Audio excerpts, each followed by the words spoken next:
नमस्कार, TV9 मराठीमध्ये आपल्या सगळ्यांचे स्वागत। मी निखिला। महत्त्वाच्या बातमीने बुलेटिनची सुरुवात। राज्य सरकारकडून लाडकी बहीण योजनेमधील अनेक अटी या शिथिल करण्यात आलेल्या आहेत। अधिवास प्रमाणपत्राच्या ऐवजी रेशन कार्ड, मतदार ओळखपत्र हे ग्राह्य धरलं जाईल। तसेच ऑगस्ट पर्यंत मुदतवाढ देखील देण्यात आलेली आहे। वयाची 21 वर्ष पूर्ण झालेल्या आणि 65 वर्षांपर्यंतच्या महिलांना योजनेचा लाभ घेता येणार। अधिवास प्रमाणपत्राऐवजी रेशन कार्ड, मतदार ओळखपत्र, शाळा सोडल्याचा दाखला, जन्म दाखला यापैकी एक ओळखपत्र ग्राह्य धरण्यात येईल। परराज्यातील महिलांनी महाराष्ट्रातील पुरुषांसोबत लग्न केलं असेल तर पतीचा जन्म दाखला ग्राह्य आहे। तसंच शाळा सोडल्याचा दाखला, अधिवास प्रमाणपत्र ग्राह्य धरण्यात येईल। 1 ऑगस्ट पर्यंत अर्ज करणाऱ्या महिलांना जुलैपासूनचा आर्थिक लाभ दिला जाईल।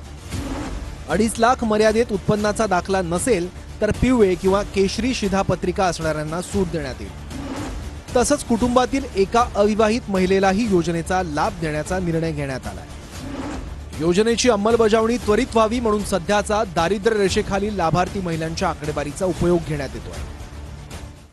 सदर योजनेत अर्ज करण्याची मुदत ही 1 जुलै 2024 ते 15 जुलै 2024 पर्यंत ठेवण्यात आली होती।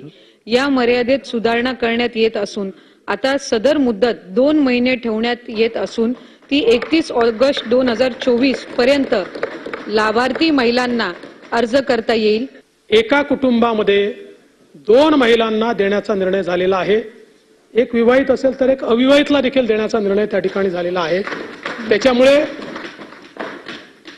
याच्यात कुठली डिस्पॅरिटी किंवा आम्ही कुटुंब नियोजन करून चूक केली का असा जो सवाल येतो त्या सवालाचं देखील उत्तर हे या प्रश्नाच्या माध्यमातून आपण दिलेलं आहे। आमच्या सर्व भगिनींना विनंती करतो, कोणीही एजंटच्या नादी लागू नका।